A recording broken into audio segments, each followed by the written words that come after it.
So here's the scenario. You've just received a phone call from a producer who would like to have you back up all the data, all the files coming off of their cameras for a short film production.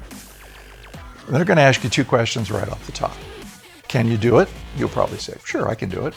And number two, how many hard drives am I going to have to purchase to hold all of this data coming off of these cameras? Well, somehow they think you're magic and you can just pull this right out of the air. It takes a little bit of work, but it's not that difficult. So who do you need to ask? You need to find the director of photography and ask them. They're kind of geeky, usually. They know a lot about camera stuff, they should, and they're going to be able to give you the answers to your questions. A word of warning here, don't bring this up with the producers because this is way beyond them. They don't think about megabytes, gigabytes, and that kind of stuff, all right? Go right to the director of photography. Now that you've got the director of photography, what information do you need to figure out how many hard drives you're going to need to purchase? The camera make and model, the resolution we're going to shoot at, the frame rate, and the big one, the codec. Now let's assume that it's going to be a Blackmagic pocket camera. It'll be recording in 4K and a 16:9 aspect ratio at 24 frames a second and using the ProRes 422 HQ codec. This information you receive from the DP. There still is one more bit of information we don't have, but an educated guess will work.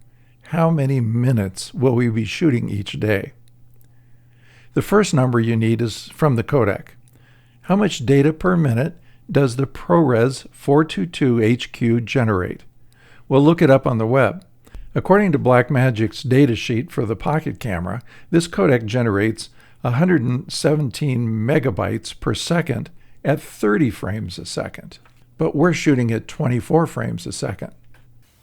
I use the difference in frame rates to build in some headroom or some extra space into the overall calculations because I really don't know how the directors are going to operate. I probably never worked with this director.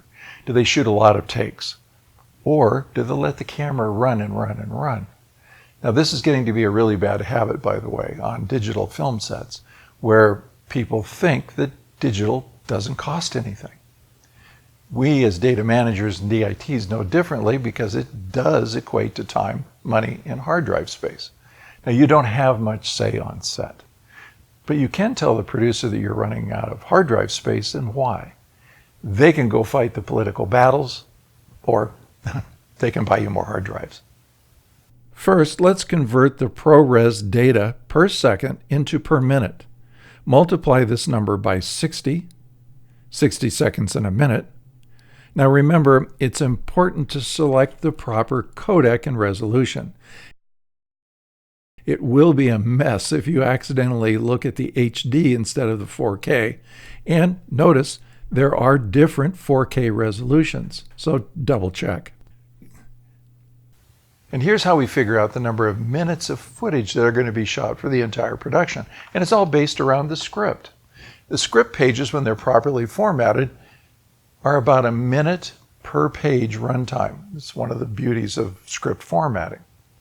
And we know that each scene generally has 4 or 5 camera setups, a wide shot, some over the shoulders, mediums, tights, and maybe a couple of cutaway shots. And we know that on average, each camera setup is 4 takes. Now, we may get it in 1 take. And the next one may be in 6 takes, but overall for the entire script, it's about 4 to 5 takes per camera setup. And we know that the average runtime on a take is roughly a minute. Right? This is historical information. And we're just looking for averages. So by using the script and how many pages there are and how many scenes, we can break down very quickly how many minutes it's going to take to capture all of the footage required for this script. Now, it is not precise. It's close. And it's going to be close enough for what we want to do. So let's say that this is a short film. It has 24 pages, and production has decided to shoot it over 4 days, which will be about 6 pages a day. It's mostly dialogue, 16 minutes per scene or page, times 6 pages per day times 4 days gives us 384 total minutes of record time for this show. So the grand total should be close to 2.7 terabytes of hard drive space, and we need 2 backups. So for the first pass on the numbers and size of the drives, we'd be looking at 3 terabyte drives. Now, all of this information that we're going through here in this exercise and a whole lot more are inside of this book, The Digital Imaging Technician. It's a practical guide to on-set management of digital media. Right down below is a link that will take you to this book, so you could purchase it either in PDF or EPUB format. Now, also down there are links to the Learn DIT site, which has links to more information on becoming a DIT, one of which is the complete online course. Hours of videos and tutorials and worksheets, a vast amount of information to get you ready to be a DIT or a data wrangler on set. Now, because you're watching this, I want to give you a free form. This form is a worksheet for what we're doing right here in this exercise. So go down below, grab the link, get this PDF, and then print it out, and you can work through this work that we're doing here in this video to get a better idea. If somebody comes up and says, I've got a feature film or a commercial or some bigger project, and how you would go about figuring out and answering these questions. And as you all know the drill, if you like this, smash that like button down there if you would, and subscribe, because there's going to be lots more videos coming, and we want you to be notified as soon as they come out so you can be up to date on what's going on in the digital management world. So the magic of figuring out the amount of data that's going to come off of the first camera comes into play when they tell you, we've decided to run a second camera, so 2-camera shoot. Should be pretty easy. We can just take the amount of data we calculated from the first camera and double it. Now, traditionally, second cameras don't play a scene the whole time the main camera, A camera, does. Traditionally, 80 to 90% of the time we're shooting with 2 cameras, the rest of the time B camera is idle. But I wouldn't get all into that sort of minutia because you just don't know how the production's going to go. I would just double the data and call it good. Now they're going to have a second request for you sometimes. They're going to say, look, could you get these files ready so we can look at them on our phones or our iPads tomorrow? So we're going to create dailies. Well, the information we've already gathered gets us quite a ways into figuring out the amount of data that dailies are going to create. Now the big change is the codec. We're not going to use that big camera codec. We're going to use H.264, a highly compressed codec. And we're not going to give it to them in 4K. That wouldn't play back well on most iPads and phones. So we're going to give it to them in 1080p or HD. Now, to crunch these numbers this time, let's use that app on our phone. The Aja Data Calculator is available for Android and the iOS. It's free. Now, once you have it installed, launch the app. It has only one screen and several drop-down menus, so it's super simple. We need to set a period of camera runtime. Now, tap to the right of the word time and enter 1. Now, tap on the measure of time and change it to minutes. The next setting is the codec. Drop this menu down and scroll to AVC HD. Now this is really H.264. Now set the resolution to HD 1080. And next is the frame rate. Set that to 23.98. Your dailies will have audio, so that's automatically selected and leave it as it is. The data calc tells us there will be 183.8 megabytes per minute generated from the transcode. Pulling this information from what we did before, we know that each page or scene will generate 16 minutes of footage, and they hope to shoot 6 pages per day for 4 days. So 96 minutes of camera footage per day, or 384 total minutes of camera original footage for the show. Now, in the app, change the time you entered to 384.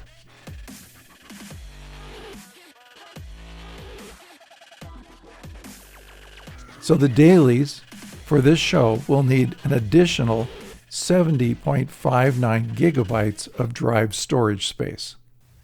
Now there is one pile of data we don't want to forget about, and that's what will come from the audio techs on set. It's not going to be a lot by comparison to video, but we do have to account for it. Now they're going to give you a card at lunch and at the end of production, and for a whole day, typically audio will generate about a gigabyte of data. Now this is not much, but we need to account for it, and especially if you have a fairly long shoot, this could be significant. All right. Something to be aware of is when you get done with your numbers, double check them, of course, but make sure you give the right numbers to production.